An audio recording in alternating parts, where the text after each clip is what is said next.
ఎందుకు తోకలా వెంటే ఉంటావు? ఇక్కడి నుంచి ఏం తీసుకుపోవట్లేదు, నా ల్యాప్టాప్ తప్ప. తీసుకెళ్ళడానికి ఏమున్నాయిలండి? విలువైనవి గదిలో ఉండవు. స్టోర్ రూమ్లో ఉంటాయా? అక్కడెందుకుంటాయి? గాయత్రి చీర అక్కడుండబట్టే కదా దాన్ని బయటికి తీశారు. ఒకసారి మా అమ్మ తీయించి హాసిని వదినకి పూనకం వచ్చేలా చేసింది. ఇంకోసారి ఆ చీర జోలికి నువ్వెళ్ళి పక్షవాతం నుంచి త్రుటిలో తప్పించుకున్నావు. మరిప్పుడు ఆ చీరని మీ అమ్మకిచ్చేశారు కదా బులిబాబు గారు, ఏమవుతుందంటారు? తెలీదు. నైని వదినలా నేను భవిష్యత్తు చెప్పలేను. కానీ మన భవిష్యత్తు ఎలా ఉంటుందో నేను చెప్పగలను. మన నిన్ను చూస్తే నాకు నా గతమే గుర్తుకొస్తుంది. నీకు నీ భవిష్యత్తు గురించి కలలు తప్ప ఏం గుర్తుకురావు. మన అని నన్నెందుకు కలుపుతావు? మీతో పర్సనల్గా మాట్లాడాలని మీ వెనకాలే వచ్చానండి. సంసారమే లేదు, సీక్రెట్స్ ఏముంటాయి? మన గొడవలు పక్కన పెట్టండి, అవి ఎప్పుడూ ఉండేవేలే. ముందు నేను చెప్పేది శాంతం వింటే మీకే అర్థమవుతుంది. త్వరగా చెప్పు. మీ అమ్మ ఆ చీరని అడగగానే ఇచ్చేశారు అంటే ఎవరు ఏమడిగినా విశాల్ బాబు గారు ఇచ్చేస్తారు. అయితే ఎంతో విలువైన గాయత్రి చీరని ఇచ్చేశారంటే ఆవిడ స్థాపించిన 16 కంపెనీలలో ఒక కంపెనీని నేను కాదు గాని మీరడిగితే ఇవ్వకుండా ఉంటారా? మీకంటూ కొత్త భవిష్యత్తు మొదలవుతుంది కదా. నేను కూడా వ్యాపారస్తుడు విక్రాంత్ బాబు గారి భార్యనని గొప్పగా చెప్పుకుంటాను.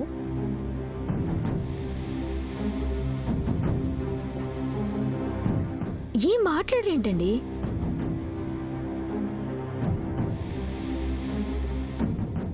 స్మైల్ ఇచ్చారంటే నా ఆలోచన మీకు నచ్చినట్టే కదా?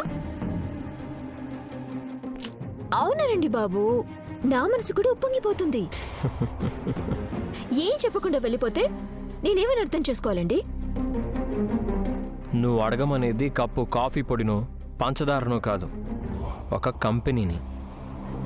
మినిమం 2000 కోట్ల టర్నోవర్ ఉంటుంది. అలాంటి దాన్ని నాకు ఇచ్చేయమని అడిగితే ఎలా నవ్వుతారో ఊహించుకుంటుంటేనే సిగ్గుగా ఉంది. ఇవ్వరంటారా? అడగడానికి బుద్ధుందా అని అనిపించుకోవాలంటావా? మీరొక మాట అడగండి. 10 మాటలు నేను మాట్లాడి మిమ్మల్ని ఒక కంపెనీకి ఓనర్ని చేయకపోతే నా పేరు మార్చుకుంటాను. నీ పేరు మార్చుకోవద్దు గాని నీ పేరు పక్కన నా పేరు పెట్టడం మాత్రం మార్చి, లేదంటే మర్చిపో ప్లీజ్. బులిబాబు గారు, మా అక్క బావగారు మంచి మూడ్లో ఉన్నప్పుడే అడగాలి. మీకు అర్థమవుతుందా? నిన్నే హ్యాండిల్ చేయలేని వాడిని కంపెనీ ఎలా నడుపుతాను చెప్పు. నువ్వు మారితే అప్పుడు ఆలోచిద్దాం.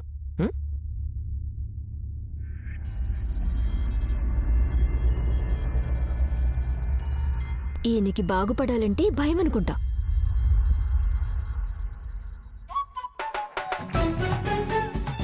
బాలలం బాలలం మేమంతా బాలలం, కన్న తల్లిదండ్రులకు కదిలాడే బొమ్మలం. బాలలం బాలలం మేమంతా బాలలం. ఎద్దులా ఒకరు దూడలా ఒకరున్నారు, మీరు బాలరేంటయ్యా? పాపను ఆడించాలని అలా పాడుతున్నాం పొడుగుమాత. నువ్వు కూడా రావే, నిన్ను కూడా ఆడుతామా? అందరి ముందు ఆటలేంటండి? బాబాయ్, ఆ పిన్నికి సడన్ గా సిగ్గొచ్చినట్టుంది. అదే తిలోత్తమత్తయ్య అయితే ఆటలనగానే జింక పిల్లలా గెంతులేసేది. హాల్లోకి రాకుండా గదిలో ఏం చేస్తున్నారు? అత్తయ్య పెద్దబాబు గారు ఇంట్లో ఉంటేగా.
బాగా చూడవమ్మా చూపులమ్మా. ఇదే ఇల్లు. ఇక్కడే గాయత్రక్క దహన సంస్కారాలు జరిగింది. ఆ పెద్దమ్మ ఇప్పుడు ఎక్కడుందో తన జాడవైపు నీ చల్లటి చూపులు పడాలి చూపులమ్మ తల్లోయ్. రేయ్, గట్టిగా అరవకురా, ఇంట్లో వాళ్ళు వింటారు. ఇప్పుడు ఇంట్లోకి వెళ్తున్నాం కదా మమ్మీ, చూపులమ్మని చూస్తారు కూడా. ఎవరైనా ప్రశ్నిస్తే తడబడకుండా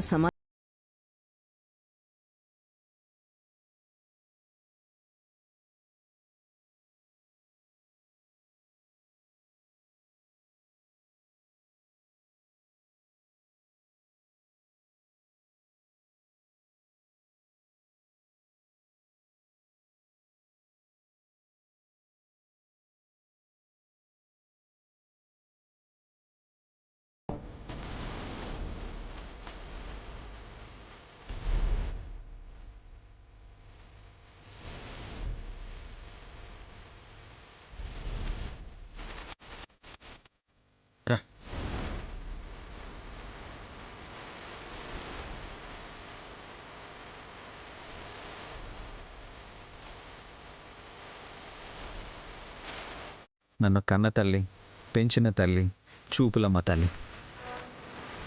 ముగ్గురు అమ్మల మధ్య యుద్ధమే జరిగేలా ఉంది.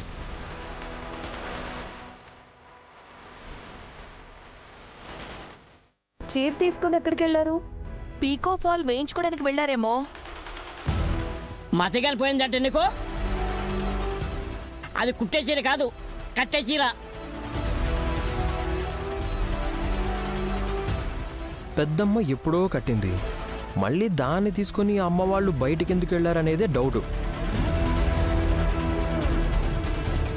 స్వాగతం పలకండి మాతలు. రావమ్మ మాయమ్మ, ఇదే మా ఇల్ల.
కలసాన్ని పట్టుకొచ్చారా?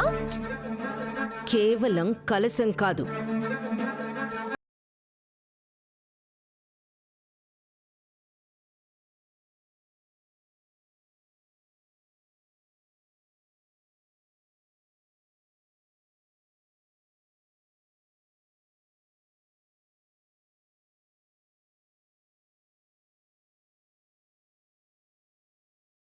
అక్క చెల్లెళ్ళు.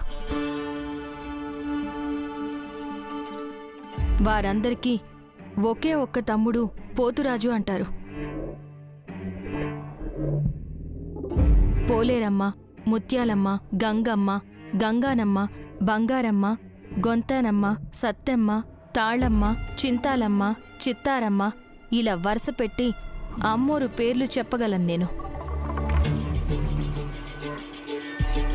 కాని ఎక్కడా చూపులమ్మ తల్లి పేరు వినలేదే. ఇప్పుడు పెట్టేద్దాం.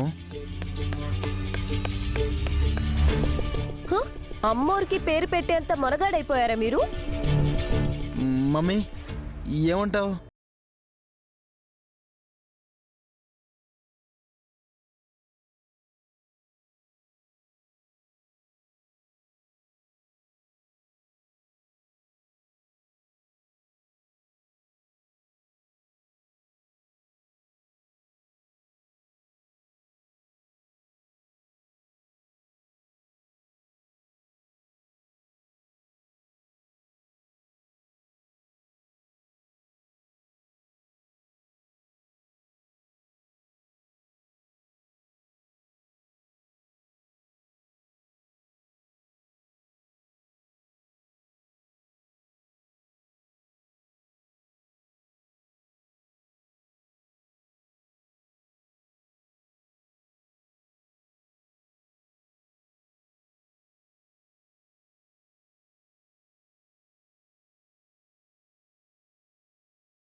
రేపు మళ్ళీ చూపులమ్మ తల్లిని సాగనంపాలి కూడా.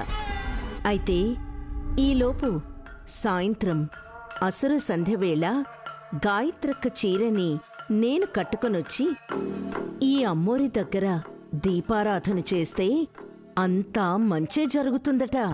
మీకా? మాకా స్వార్థం లేదురా, ఇక్కడ అందరికీ మేలు జరగాలి. అమ్మా, చీర కట్టుకొని నువ్వు ఒక్క పూటైనా సంతోషంగా ఉండి కల్లోకొచ్చిన అమ్మ కోరిక తీర్చావని మురిసిపోకుండా ఈ అమ్మోరుని ఇంటికి తీసుకువచ్చి పూజా కార్యక్రమాలు పెట్టుకున్నావెందుకు? పూజలు పునస్కారాలు చేయనవసరం లేదు విశాల్. నేను మీ అమ్మ కట్టిన చీరను కట్టుకుని చూపులమ్మ తల్లి దగ్గర దీపం వెలిగిస్తే చాలు. సుమన,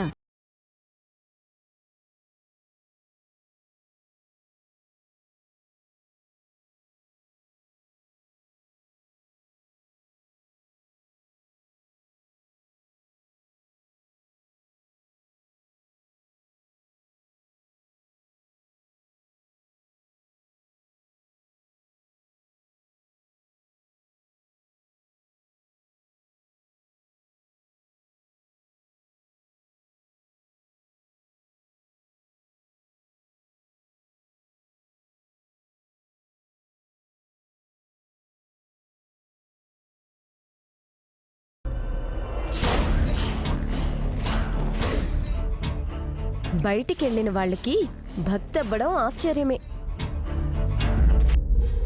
ఈ గ్రామదేవత ఎక్కడ్నుంచి వచ్చిందో కాని ఒకరోజు ఉండిపోయినా ఈ ఇల్లు సుఖశాంతులతో వర్ధిల్లాలని దీవించిపోతే చాలు.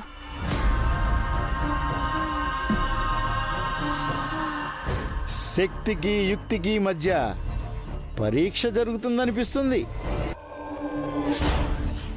జరగరాంది ఏదైనా జరుగుతుందంట.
ఇప్పటి నుంచి ముస్తాబైతే తప్ప ఆ టైంకి అవ్వదు.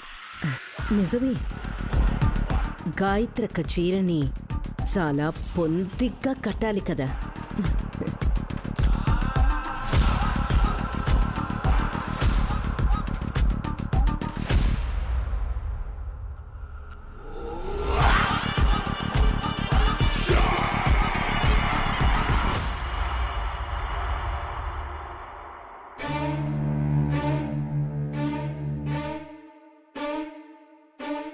బాబుగారు, గాయత్రి ఎక్కడుంది నాయని? హాసనక్క దగ్గరుంది, తీసుకురమ్మంటారా? పర్లేదు, ఉండనివ్వు. ఊరికే అడిగాను. ఈ మధ్య మీరు గానవి కన్నా గాయత్రి పాప గురించి ఎక్కువ ఆలోచిస్తున్నారు. ఎందుకని? అలా ఏం లేదే. మీరు చెప్పకపోయినా నాకు తెలుసు. తెలుసా? అమ్మగారి పేరుండడమే కాదు, మీ అమ్మను పాపలో ఒక్కరోజైనా చూసుకోమని స్వామివారు చెప్పినప్పటి నుంచి మీలో ఈ మార్పు గమనించాను. పక్షపాతం ఏం లేదు. ఉన్నా సరే నేనేమీ అనుకోను. ఎందుకంటే కన్న కూతురు గానవి కన్నా దత్తత తీసుకున్న పాపని చాలా బాగా చూసుకుంటున్నారని జనం కూడా మంచిగా చెప్పుకుంటారు. ఎక్కడున్నా పిల్లలు క్షేమంగా ఆయురారోగ్యాలతో ఉండాలి అన్నదే నా ఉద్దేశానైనా. తిలోత్తమత్తయ్య మాత్రం ఇంట్లో ఉన్న గాయత్రిని పట్టించుకోకుండా మిమ్మల్ని కన్న గాయత్రమ్మ గారిని ఎక్కడున్నా తిరిగి తీసుకురావాలని కంకణం కట్టుకున్నారనుకుంటా. ఎవరి ప్రయత్నాలు వాళ్ళు చేస్తున్నారు. అమ్మోర్ని కూడా ఇంటికి పట్టుకొచ్చారుగా. అమ్మవారేనా? మీకు కూడా అనుమానం వచ్చిందా? ఆహా, అలా అని కాదు. నీకెందుకు అలా అనిపించింది? చూపులమ్మ అని అత్తయ్య గారు చెప్పారు, కానీ ఆ పేరు గల అమ్మోర్ని నేనెక్కడా చూడలేదు, వినలేదు కూడా బాబుగారు. చూపులమ్మా అంటే? 2 అర్థాలున్నాయి. చూపు అంటే దృష్టి, ఇంకో అర్థం చూపించమని. మరి అత్తయ్య గారు తెచ్చిన ఆ తల్లి ఏం చూస్తుందో ఏం చూపిస్తుందో తెలియాలి. మా అమ్మని చూపిస్తే పాప దొరికిపోతుంది నాయని. ఈ గండాన్ని ఎలా తప్పించాలో తెలియడం లేదు. ఏం ఆలోచిస్తున్నారు బాబుగారు? రేపు చూపులమ్మని సాగనంపాలంటే అమ్మ ఒక్కరోజే ఇంట్లో ఉంటుందా? 24 గంటలన్నా కూడా ఎక్కువ సమయమే. ఎవరు ఏ పనైనా చేయొచ్చు బాబుగారు. ఏం చేయబోతున్నారో నీకేమైనా ఐడియా ఉందా నాయని? ఆహా, ఆ ఉద్దేశంతో చెప్పలేదు నేను. మంచి పనులు చేయడానికి ముహూర్తం కానీ టైం కానీ చూసుకోని అవసరం లేదు. చెడ్డ పని చేయాలనుకునే వాళ్ళకి ఎంత టైం అయినా చాలదు అని ఊరికే చెప్పాలనిపించి చెప్పాను. నైని ఇండైరెక్ట్గా నన్ను హెచ్చరిస్తున్నట్టు అనిపిస్తోంది. మీరు జాగ్రత్త పడితే బాగుంటుంది బాబుగారు, లేదంటే మిమ్మల్ని దోషించేస్తారు. ఇంకేంటి నైని? నాకు చాలా పనులున్నాయి. మీతో కబుర్లు చెప్పుకుంటూ ఉంటే ఎలా?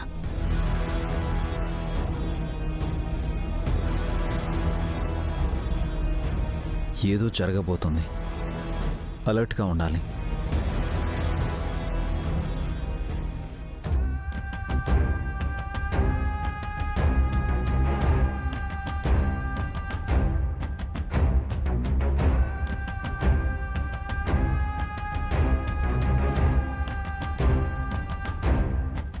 ఏంటి అలా చూస్తుండిపోయారు? అంత అందంగా ఉన్నానా? మతిపోతుందా బులిబాబు గారు?